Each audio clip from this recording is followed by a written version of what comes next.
Hey, what's up, Vox and Hops heads? I'm Matt, the vocalist of Cryptopsy, and you're listening to my podcast, brought to you by Sound Talent Media, where I sit down with fellow metal musicians to talk about their lives, music, and craft beer. Today's episode is a very special episode. This is an interview which I conducted to honor and to praise and to set up and explain everything that has to do with me joining Sound Talent Media. Sound Talent Media is a podcast platform who has an amazing roster of other great podcasts up there. We are 15 podcasts strong. Just to name a few, we got The Axe to Grind, Krista Makes a Podcast, there's The Fly on the Call, The Honest as Fuck Show.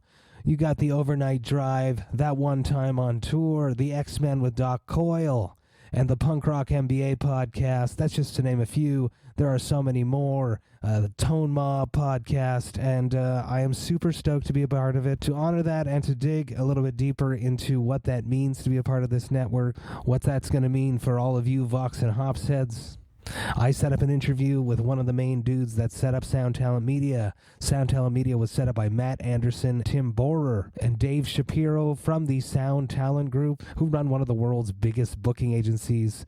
So here is my chat with Dave Shapiro, one of the main dudes behind the Sound Talent Group, Velocity Records, and now Sound Talent Media. Here it is, a very special episode. This is Vox and Hops episode number 184. I warn you, what you are about to hear is very disturbing indeed.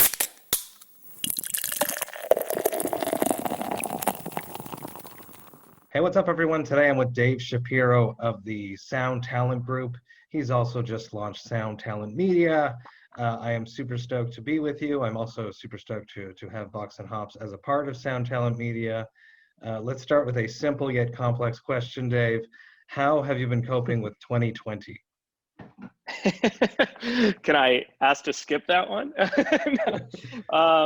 No, it's honestly been up and down, man. You know, some days I wake up and, you know, it's great and I'm just ready to hit the ground running and seems like a normal day. And other days it's just depressing and it's hard to kind of motivate myself to, you know, motivate others and get to work and just, yeah, it's just, so I think for the most part, I probably have one of those days a week, like one of those like darker days, but outside that, I think just trying to keep the ball rolling down the hill, you know? Where do you go on those days? How do you bring yourself up and everyone else around you in the meantime? Well, my wife and dogs are always a good hang for my mental health. And then the other thing is I'm a pilot and flying definitely gets my head like in, you know, you really have to be in the game when you're flying, right? So like that helps me focus and helps me not be distracted by all the nonsense, you know, in the world, and whatever's going on outside the plane kind of doesn't matter in those moments. So I think that's probably one of my bigger escapes to try to get my head on straight. I can imagine that it must be very freeing, and your life is in your hands more than anywhere else. So it can definitely put you in the right frame of mind to get back on track and be a hustler again. Indeed. Yeah, that's the goal. But out of everyone that's been hit, you know, the hardest, booking agencies are probably right up there with, you know, artists and everyone else. So as you saw everything crumbling and falling apart, what was your mindset? How did you feel like you were going to get through this? You know, as a business owner, it's scary. You know, we have 20 employees and, you know, we feel, I say we have two business partners in Sound Talent Group, Matt Anderson and Tim Borer. And, you know, we feel a strong obligation to our staff. A lot of them have moved across the country to work with us. And, you know, they're a really great group of people. So, you know, I think the first thing was, well, how do we keep the train on the tracks? You know, like, how do we keep everyone working? How do we keep them employed? How do we keep a paycheck going for them when we've got no revenue. I mean, literally overnight, just, 100% of our revenue was coming from live performances, which are not a thing right now. So, that was the big thing, is like, okay, like, how do we figure this out? How do we keep it going? And we really quickly had to pivot and try to get creative and come up with other ideas and raise funds and so on and so forth. And it's been a struggle, but it's also been a lot of fun in a lot of ways. We've been able to spend some time doing things that we would have never had time to do. For example, starting a podcast network. That was something that we spoke about literally from the first day we started the company. But we were so busy running the company, it was not even in the realm of possibility. This really allowed us to take a step back, look at things like that and some other opportunities, and say, all right, let's focus on these things. So that's what we've been doing. And it's been great. We did end up having to furlough a few employees, but like pretty much every company, just trying to make it work. But they are furloughs, they're not layoffs. Our goal and intention is to bring everyone back. And, a lot of people, I feel like I always get asked this lately, but, well, what's the difference between a furlough and a layoff? And, we're still paying benefits for people that are furloughed, and, we do. And then, also, like, we really like these people. And so, like, every Friday we do a company happy hour on Zoom, and, whether you're, furloughed or not or whatever, people come and hang, and it's great. So it's, trying to make the best of it. Absolutely, we have to at this point, and especially as a business owner, I can only imagine that the weight is just so much heavier than just for an individual, because you have so many individuals underneath you. For people that don't know who Sound Talent Group is, I see you guys as the living embodiment of the Jerry Maguire movie, because you basically all just left huge booking agencies to go form your own artist-friendly agency, which is amazing, and it happened 2 years ago. And now, just to name like a very small portion of your roster, which is an incredible roster. You guys got Lamb of God, Dying Fetus, you got Breaking Benjamin, Black Label Society, you even got Hanson, for fuck's sake, So it's very cool that you guys got to do that Show Me the Money, Jerry Maguire thing that thousands of people have imagined doing, just like saying, fuck this, I'm going and I'm going to start my own company. And it worked. It super worked. So you guys, it takes a lot of balls to do that. So tell me about the whole thing leading up to starting Sound Talent Group. Yeah, well, great question. When we started the company, we at all.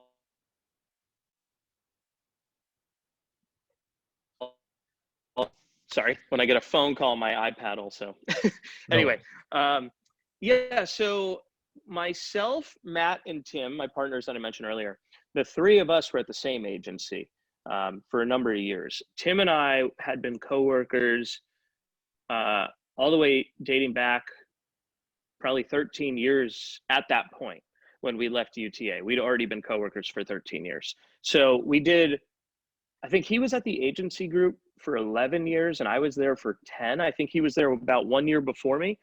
And then Matt, I actually was the one that brought Matt into the agency group, probably maybe like 6 or 7 years before we left UTA.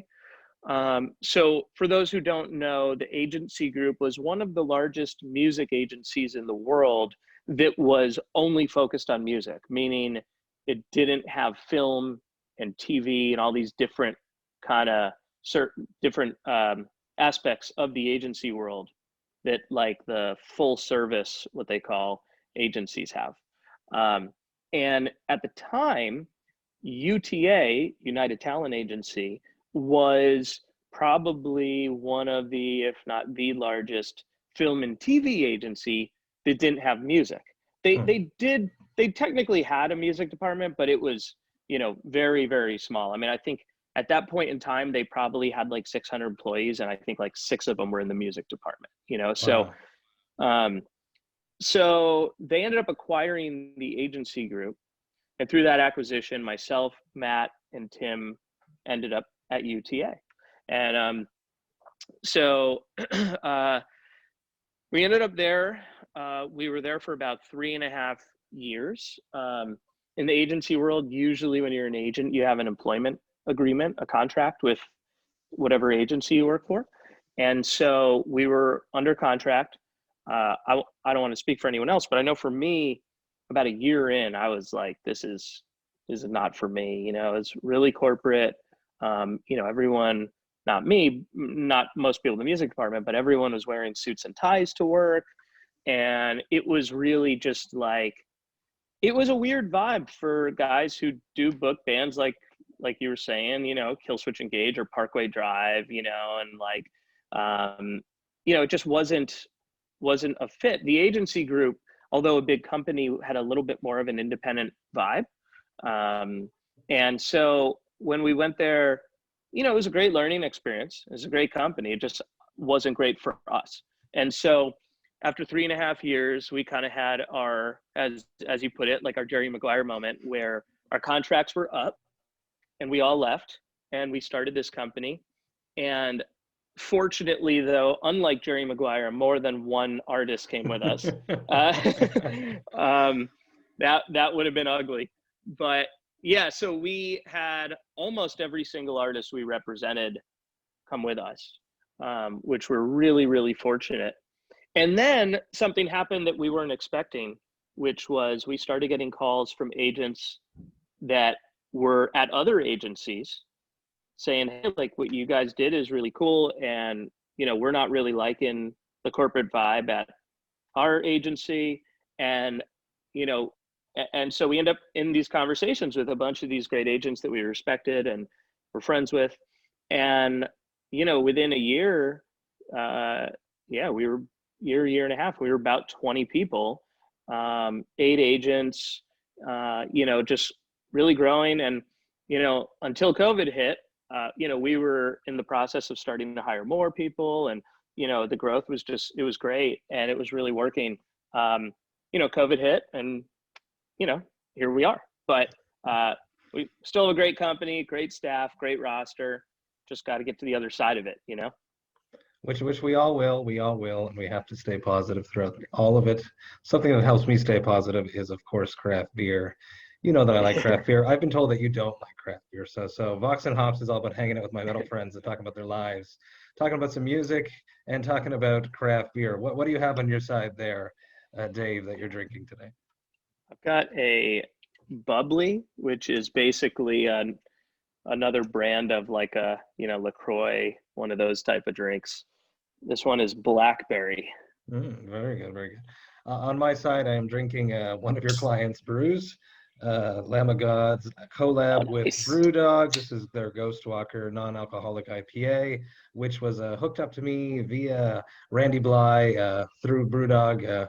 Greatly appreciate that hookup. It's probably one of the best non-alcoholic beers that I've had, and most of the time I don't enjoy them whatsoever. Do you mind touching on that you don't partake in craft beer and in alcohol? No, I don't mind at all. But before I do, I actually don't, even though we represent them, I know Lamb of God has a beer, but as a non-beer drinker, I don't know much about their beer. Did you say that one's non-alcoholic? It is. It was made for Randy specifically because Randy doesn't drink alcohol anymore. And this is a non-alcoholic IPA, and it is really, really probably one of the best that I've had. Brewdog just kills it. Yeah, it's a more of a malty West Coast style versus the new wave of New England style IPAs that are happening. But as I pour this out, tell me about your relationship with alcohol. Sure. Well, my relationship with alcohol is non-existent. You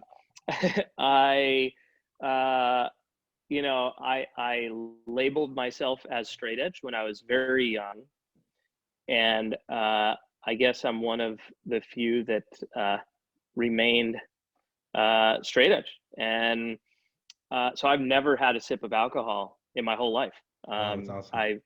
You know, I was like a 12, 13-year-old like kid when I decided to, you know, kind of stay away from alcohol and drugs and so on and so forth.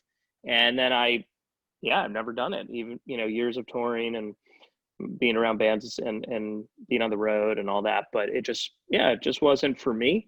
I think I grew up in upstate New York, which, for those listening who are aware, you know, 20, man, this makes me sound old, but like 20, 25 years ago in upstate New York, which is, you know, when I was there growing up, uh, that was like the epicenter of straight edge hardcore, you know? And so I think that I just really gravitated towards that culture. I was a huge One King Down fan, and Earth Crisis and Shy Elude and Snapcase and all the upstate New York, you know, kind of hardcore scene. And so, you know, that was, I just kind of fell into that, and I really believed in what they were preaching.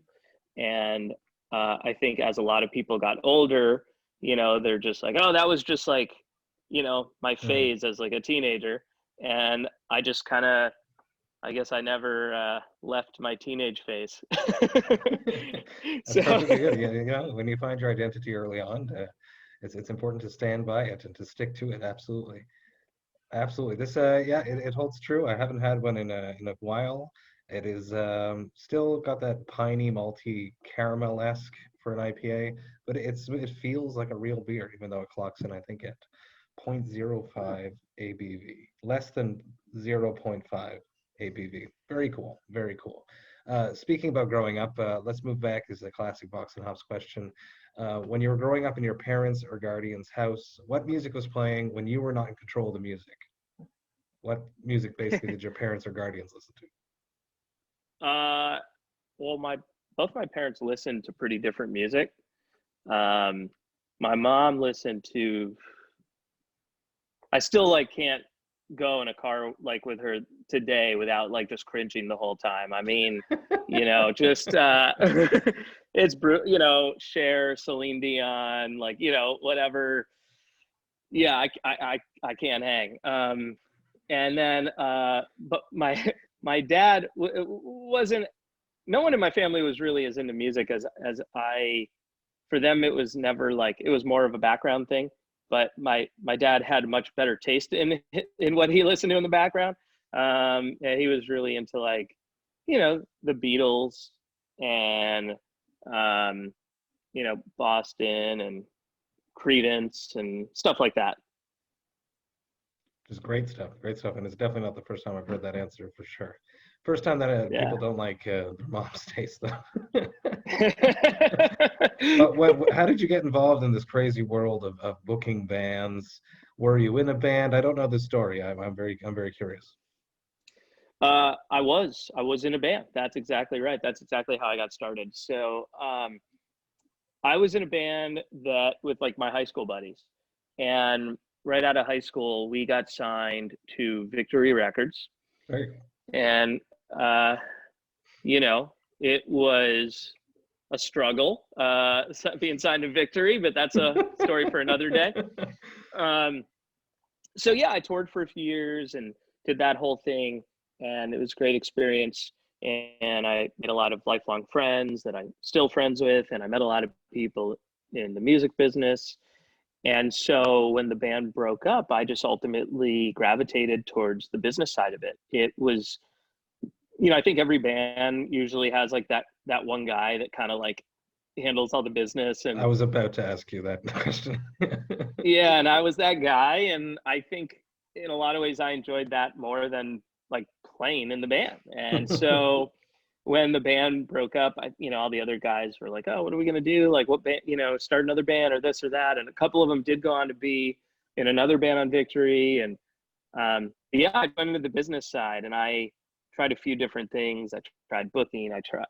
Before I tried booking, I mean, I tried promoting. I worked at some record labels and did all sorts of stuff. But when I found booking, that ultimately was, you know, I pretty quickly recognized like this is my home. I think I've landed and arrived at my final destination. So I've been doing it ever since. That was like 17, 18 years ago. It's amazing. Yeah. It's amazing. Let's move into the podcast network, the Sound Talent Media. You mentioned that you guys wanted to do this when you started the Sound Talent Group.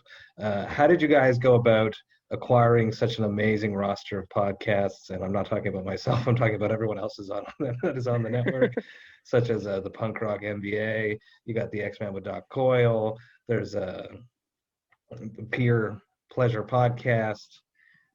Just so many great content creators all under one roof now. Tell me about how you found all of these podcasts. Yeah, so all of them are, personal relationships of ours through one way or another. For example, Punk Rock MBA, you brought up, Finn McKinty, who runs that, used to do this thing, he may even still do it, I'm not sure, called Creative Live. And it's kind of like an online class type thing with different types of like music industry, whether it's a producer or this or that. But this was years ago before everything was having to be taught on Zoom. And at the time, one of the people he had on was Andrew Wade, who has produced Neck Deep and A Day to Remember and all these bands.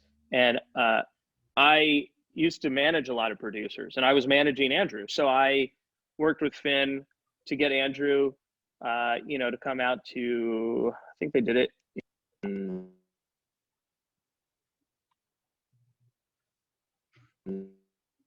I want to say they did it in San Fran, but I don't know, I may be off. But anyway, yeah, so I worked with Finn on that, and then he and I kind of stayed in touch, so on. The Axe to Grind, which is one of our podcasts that is seems to have a lot of traction right now. That's three guys.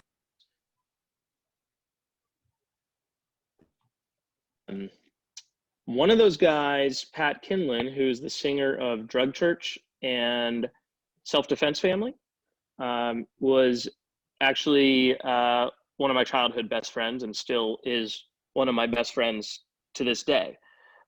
So, we're super close. I mean, he we were roommates for a number of years and everything else. So, that was one of the first calls I made. It was like, hey, going to do this thing. And actually we represent his bands too. So it was, it made sense on that. And so, yeah, we had different personal relationships with everyone on the network. And so just kind of went from there. Dewey from Peer Pleasure used to play in Portugal the Man. He did this thing with Equal Vision Records. We're kind of partnered with them. We're really close with Equal Vision. Actually, my first job in booking was working for Equal Vision way back. So we got connected to him, and also I used to be Portugal the Man's agent. So so there's a ton of just connections that yeah. So, and we're adding a bunch more. There will be a second round announcement at some point in the next couple months. Very exciting. With some other really exciting stuff. So yeah, it's going to be cool. It is very, very cool. What is the ultimate goal with the podcast? What do you want to do with this podcast network? Well, I think that's a simple question with a not so simple answer. That's a big question. I think ultimately what we're trying to do is figure out a way during this time to help our artists and artists that we have a relationship with stay engaged with their fans in a way that not only can help them now, but can be a way that can live long after the pandemic's over. So, these podcasts that have grown out of this can, continue to have a base and grow and be created long after this is all over. I think ultimately at some point we'd like to bring part of that to our, our core business of booking. And as a lot of the podcasts grow, we'd love to, once they get to the right size, put them on the road and, maybe record some of the podcasts actually live in theaters, or, go book live events, whether it's Q&As with some of the podcast creators like yourself, you know, things like that. And it's also a way during this time to keep our staff busy, and as I mentioned earlier, and kind of help monetize the podcast so that, you know, these podcast creators can continue to do what they do and make a living. And so, yeah, I think that's ultimately the goal. You know, we just want to keep growing, and we want to keep reaching new achievements with it, and just continuing to raise the bar. So, you know, our long-term goal, I think, will be hiring more people to kind of bulk up and staff up and really grow the business out. Awesome. I'm super stoked to be a part of it. The roster's amazing. That's exciting that there's even more people coming in. I just think it's super cool. I'd like to talk a little bit about a little bit more of a touchy subject. You can choose not to talk about it. What is your opinion on all these bands that are starting to play shows at this point in places that they're allowed to play? No, I'm happy to answer it, but I'm going to answer it with what some people may feel is dodging it and giving a non-answer, but I'm really not. This is just my actual answer. It's not for me to have an opinion on it. And the reason I say that is, like, you know, I represent all sorts of artists, and artists are people. And as we know, people are different. They have different opinions.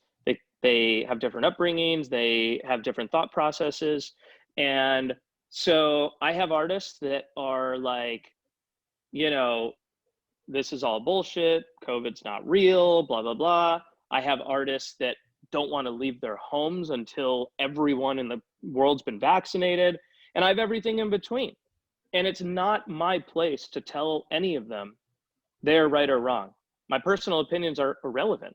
My job is to help them move forward with whatever opinion and feelings they have, so that we can achieve whatever initiatives they may have based on those opinions. So if an artist says to me, you know, hey, like, I'm really not comfortable, like, I don't want to play any shows till 2022, you know, my response is going to be, not a problem. Let's start thinking about 2022. Hopefully by then it's safe enough to go back out and it feels right, and we'll hit the road.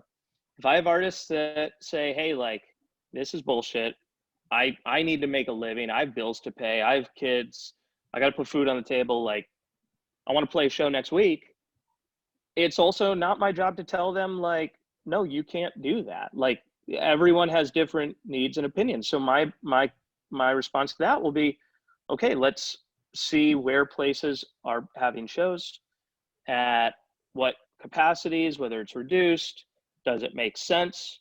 And then to go and be their agent and you know, find options and present it all to them. And then if they want to play, then we'll play. And if not, they won't. But I think that, so again, I'm not trying to dodge the answer. I'm just being honest that, like, you know, my opinion doesn't matter, and I don't share it with the artists, not because I, you know, don't want them to know. I just, like, I don't think it's my place, especially being that, like, the reality is no one, literally no one knows where we're going from here. Like, you know, you know, 2 months ago, 3 months ago, all of us would have said, of course, shows will be back on the road in the fall, right? And now it's like, now everyone's like, no way. So it's like, no one knows the trajectory of this thing and when things are going to get back to normal. So, like, I'm not going to speculate. I'm just going to, you know, like, if an artist decides they want to play shows, I'll help them with that. If they decide they don't, I'll help them with that and figure out a strategy to come back stronger after a longer period of time away.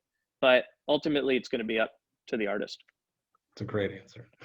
It's a great answer. Another led me to think of something else is something that I've been pondering with all the tours being postponed or delayed or pushed until next year. How is anyone going to be able to tour? Everything must already be booked or in the process of being on hold to be booked. I feel bad for bands like the Hot Topic bands that are getting all the hype this year, that have just released something, that are breaking right now. It's going to be hard for them to find a place to tour next year, I'm getting. Yeah, you're 100% right. And it's going to be a struggle. It's going to be a challenge. You're going to have bands going out in a time where every band's on the road, because every band's going to need to get back out and make a living. And you're combining that with an economy that is in the shitter, and I believe going to get a lot worse before it gets better. So now fans are going to have, 3 times, 5 times, 10 times, whatever, as many shows to choose from, with half as much money to choose with. So I think it is going to be a challenge. And that's why what I've been trying to convince a lot of my bands to do, that I work with, is if we had a tour that was on sale that we've postponed, I keep trying to postpone those further as opposed to canceling and rebooking a tour, because my feeling is that going out knowing all those challenges, if you're a band that's already sold the tickets versus a band that's going out and has to sell all the tickets, I think it's a lot easier to ask a fan to not get their money back on a ticket that they've already mentally spent that money and it's gone in their mind, right? Like, and it may be a hassle to like reach out to Ticketmaster and this and that. They may just be like, already spent the money, it's gone, I've got my ticket, great. Whereas if you have a new show, like you're trying to convince people to take money out of their wallet. I think that's a very different mental process. And so I think if shows were already on sale and had already sold tickets, you're way better off, keeping those fans engaged and, hoping that there aren't too many returns, as opposed to starting over. And we're actually, interestingly enough, seeing the redemption rate on the refunds very low. So fans seem to want to go to the shows no matter when they are, they just don't know when. So we're just holding out hope it's sooner than later. That is very true. 100% true what you just said there. I totally think that people want to go see shows still. It's something that everyone is missing. And when bands get back out on the road, people are going to be there and they're going to support the artists, and that's what everyone should be doing. And I know I'm missing, these live stream. You guys are involved with setting up live streams. We're very involved in it. Yep. So can we talk about that a little bit? Because I Sure. like watching live streams, but it's definitely missing like the physical assault of sonically, visually, and being personal bubble space that a normal concert has. Tell me about this, your opinion. What do you think of a live stream performance? I'm having like a hard time imagining myself portraying and giving the best show that I could give looking into a camera lens versus having every reciprocal energy coming from a crowd. Yeah, listen, it's not the same experience. And I think that as long as people don't view it as a substitute, as being the same experience but in a different way, as long as they view it as actually being a very different type of experience, and they don't try to compare it to a live show, that it's just something totally different. Like, trying to think of a good example, but like, I don't know, you wouldn't compare like watching a music video to a live show, right? Like they're just different. They're two completely separate formats. And I guess that's what I'm getting at. I feel like live streaming, it has to be viewed as a totally separate format. It can't replace the live show. However, it can give the fan at least some closeness to the artist. It can see them playing the songs, still up there, sweating it out, like, and putting on a great show. So that is awesome. And I think that will live past the pandemic, because I think bands will now figure out how to incorporate it into the new world, where, maybe on a tour they're playing some certain venue, like maybe they're going to play the Beacon in New York, and it's like the first time, and it's this iconic venue, and they're like, man, like, wouldn't it be cool if all our fans around the world could see this? Mm-hmm. All right, well, let's stream it. Or, you know, like fan clubs or VIP experiences or things like that. Like, I think there's going to be a large business for it after this, because it's not it's not a replacement. It's just something totally different. You know what I mean? That's how I view it. I mean, you know, other people may disagree, but so we got really into it because we knew a bunch of our artists would want to do it. We knew a lot of the fans would want to see it. And it's a way to keep the fans engaged and, you know, really kind of still be a band, not just sit at home waiting for this thing to end, but it's a way to actually accomplish something in 2020, which is not an easy task, you know? So, so it's been a cool thing to see the bands that have really gone all in on it. And yeah, we're seeing some great success on it. You know, we did through our platform, we've done 2 Clutch shows already. We've done Thursday, we did Down. You know, we've done a ton of them, and we've got a ton more coming up, and it's been really good, and it's only going to keep getting better. Very cool. And shout out to Behemoth, who put on probably my favorite one that I've seen, just all in full production in this old church. It was unbelievable. That's awesome. I didn't see that. It was amazing. And I also want to think, and I pick your brain on the fact, I think that record labels are going to start putting live stream into record contracts. What do you think about that? I don't think you're wrong. I think there will probably be some aspect of that. I know on our end, because we own Velocity Records, and so like I started that label like 12 years ago, and like signed Paris and a bunch of different bands over the years, and we are actually in the middle of some pretty exciting, like, not going to say anything about it yet, but there will be some pretty big announcements relating to Velocity Records over the next couple months. And so, but as far as it goes for us, we haven't really discussed that side of it. I don't know if that's because labels, like, it just not something that we think's appropriate, and maybe other labels will agree, or if it's because we're agents and we are now in the live streaming business, so we have a different view on it and think it should be separate. I'm not really sure. But I definitely won't be surprised if a lot of labels start to try to incorporate those rights somehow. Absolutely. I totally think it's going to happen. Yeah. Dave, thank you so much for hanging out with me, talking about your life, talking about some music business, which I don't get a lot on the podcast, but I'm very interested in all that. And talking about Sound Talent Media, which is the podcast network, which Vox&Hops is now proudly a part of. I greatly appreciate it, and I'm super stoked to be with you. Thank you so much, Dave. Cheers, and stoked to hang out again. Thanks for having me, and thanks for being part of the network. Cheers. Hey, thank you all so much for listening right to the end. You know that I love and appreciate that. What a great chat with Dave. I love digging into people who work in the music industry. It is something that I have not done enough of, and it is something that I'm aspiring to do more of. I am super stoked to be a part of Sound Talent Media. I can't say that enough. It is an honor. I can't wait to see where this network goes. I am super stoked to see Vox&Hops grow alongside the network.